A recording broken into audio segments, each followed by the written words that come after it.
selamat siang adik-adik. Nah, hari ini kita akan belajar tentang geografi nih. Judulnya adalah Flora dan Fauna Indonesia. Nah, seperti yang kita tahu, flora itu adalah tumbuhan, sedangkan fauna adalah hewan. Nah, jadi kita akan belajar tentang hewan dan tumbuhan di Indonesia. Kita tahu dong bahwa tumbuhan dan hewan di Indonesia itu beragam macam, banyak jenisnya. Nah, untuk itu yang pertama kita akan belajar tentang flora Indonesia. Nah, di sini flora Indonesia itu dibagi atas 3, yaitu bagian barat, bagian tengah atau peralihan, dan juga bagian timur.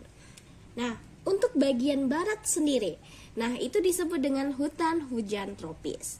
Nah, hutan hujan tropis ini tersebar di wilayah Sumatera, Kalimantan, dan sebagian Jawa. Nah, hutan ini memiliki ciri-ciri yang pertama adalah memiliki daun yang lebat serta pohon yang tinggi. Jadi pohonnya sudah tinggi, lebat pula tuh. Nah, akibat dari pohon yang lebat ini menyebabkan sinar matahari yang tidak sampai menembus ke tanah, sehingga daerah di sekitar hutan hujan tropis di wilayah ini lembab gitu.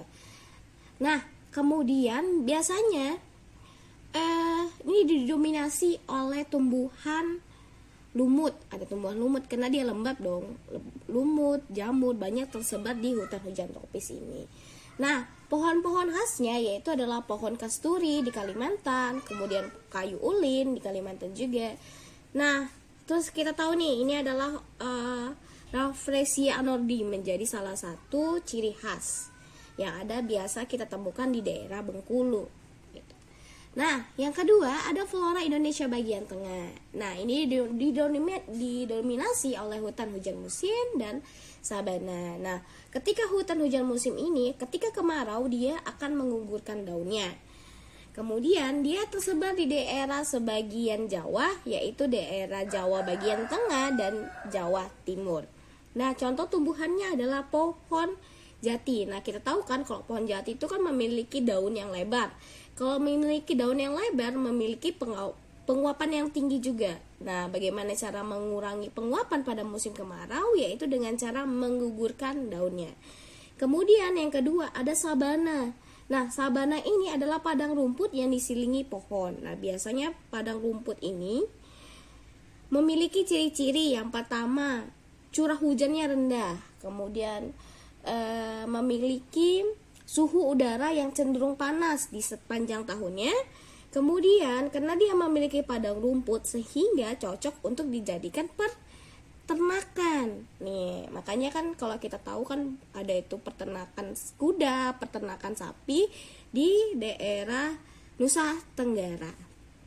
Kemudian flora Indonesia bagian timur. Nah, dia termasuk juga dengan hutan hujan tropis tapi berbedanya itu dia didominasi oleh flora bagian Australia. Nah, ciri-cirinya jenis meranti itu sedikit, kemudian tidak ada pohon rotan. Nah, maka banyak pohon sagu, enau gitu. Kemudian banyak adanya hutan kayu putih, kemudian tumbuhannya yang khas yaitu matoa. Kemudian banyaknya pohon sagu, makanya penduduk di Papua itu, bagi Indonesia bagian timur itu mengkonsumsi sagu sebagai makanan utama kan gitu. Kemudian tidak adanya jenis nangka.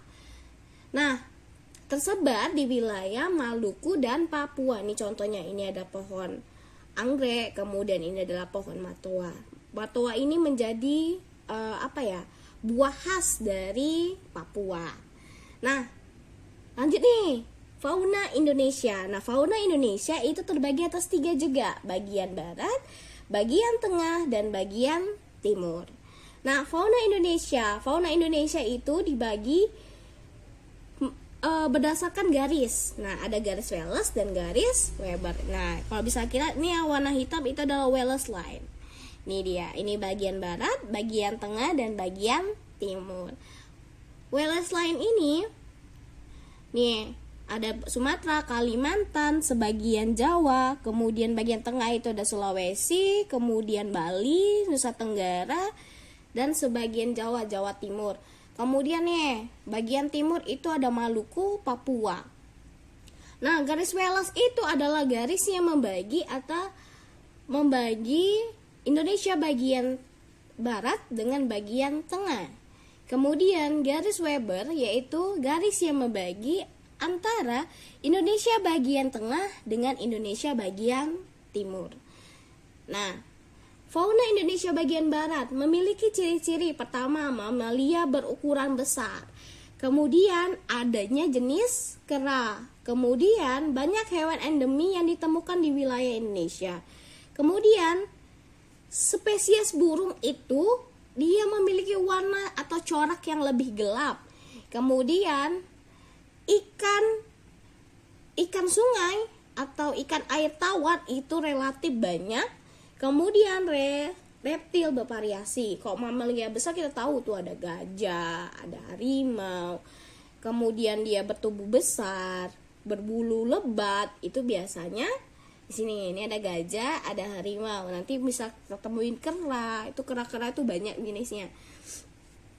Kemudian ada Indonesia bagian tengah atau peralihan. Nah, ciri-cirinya ini adalah sebagai hewan endemik. Hewan endemik itu hanya ditemukan di Indonesia. Tidak ditemukan di benua lain, itu tidak ada. Kemudian hewan mirip dengan tipe Asiatis atau Australis. Biasanya nih gabungan-gabungan keduanya. Kemudian terdapat hewan yang langka.